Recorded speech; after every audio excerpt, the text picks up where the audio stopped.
Welcome to Munmuni classroom.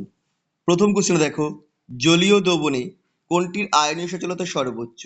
দেখো গ্রুপের ওপর থেকে নিচে নামছে সে প্রত্যেকটা, তাহলে আয়নীয় সচলতা ক্রমশ বৃদ্ধি পাবে।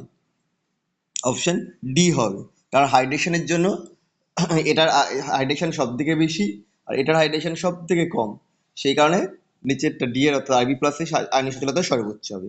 তাহলে নেক্সট কোশ্চেন, বিবৃতি এ, সিও3 জলে অদাব্য এটি অত্যন্ত স্থায়ী, কারণ কি? না ক্যাটায়নের ব্যাসার্ধ বৃদ্ধির সঙ্গে সঙ্গে হাইড্রেশন এনথালপি ক্রমশ হ্রাস পায় এবং কার্বনেটগুলির তাপীয় স্থায়িত্ব ক্রমশ বৃদ্ধি পায়। অর্থাৎ এখানে এ এবং আর উভয় সঠিক এবং আর হলো এর সঠিক ব্যাখ্যা।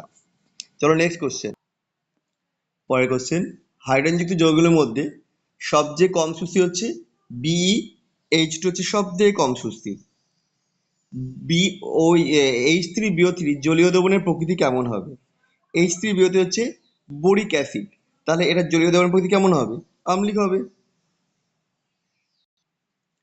ক্ষারীয় মৃত্তিকা মৌল ধাতুর মধ্যে ড্যাশ মৌলটির জলের সঙ্গে বিক্রিয়া করে না। Be জলের সঙ্গে বিক্রিয়া করে না। নেক্সট, SiO2 কঠিন পদার্থ কিন্তু CO2 গ্যাসীয় পদার্থ, কারণ সি বন্ড ও বন্ধন হচ্ছে SiO বন্ধন অনেক বেশি শক্তিশালী, ঠিক এই কারণেই ওটা হয় গ্যাসীয়, এটা স্থায়ী।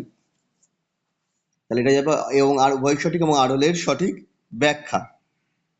SiO2 হচ্ছে ল্যাটিস তৈরি করে, আয়নীয় টাইপের, ল্যাটিস তো নয় মানে নেটওয়ার্ক তৈরি করে, নেটওয়ার্ক যৌগ তৈরি করে, সেই কারণে ওটা কঠিন হয়। পরেরটা, গ্রাফাইটের কার্বন পরমাণুতে মুক্ত ইলেকট্রনের সংখ্যা হলো 1, 4টের মধ্যে 3টে বন্ধনে ব্যবহার হয়ে যায় আর একটা করে থেকে যায়। এরকম দেখতে গ্রাফাইট, এগুলো যদি ভাঙি তাহলে প্রত্যেকটার একটা, এখানে দেখো 1টা 2টো 3টে বন্ধনে একটু ব্যবহার করি, একটা পড়ে আছে, সেই জন্য ওটা হচ্ছে 1। তাহলে কোন নিম্নলিখিত কোন যৌগটির অস্তিত্ব নেই? PbI4 এর অস্তিত্ব নেই, PbI4 ভেঙে গিয়ে PbI2 তে কনভার্ট হয়ে যায়, সেই কারণে এর নেই, অস্তিত্ব নেই। পরেরটা বেশ ইম্পর্টেন্ট কোশ্চেন, নিচে অংশটা পড়ে সঠিক বের করতে হবে। এর সাথে নাইট্রোজেনের বিক্রিয়ায় নাইট্রেট যৌগ তৈরি হবে, জল দিলে তৈরি হচ্ছে সি হচ্ছে, আর সাদা পদক্ষেপ আর ডি গ্যাস নির্গত হচ্ছে।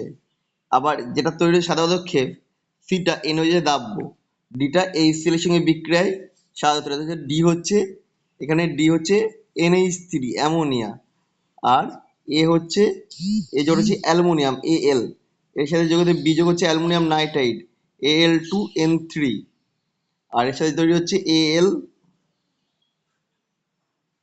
তৈরি হবে AlOH এর হোল 3। তার মানে এখানে হচ্ছে যেটা অপশন বি।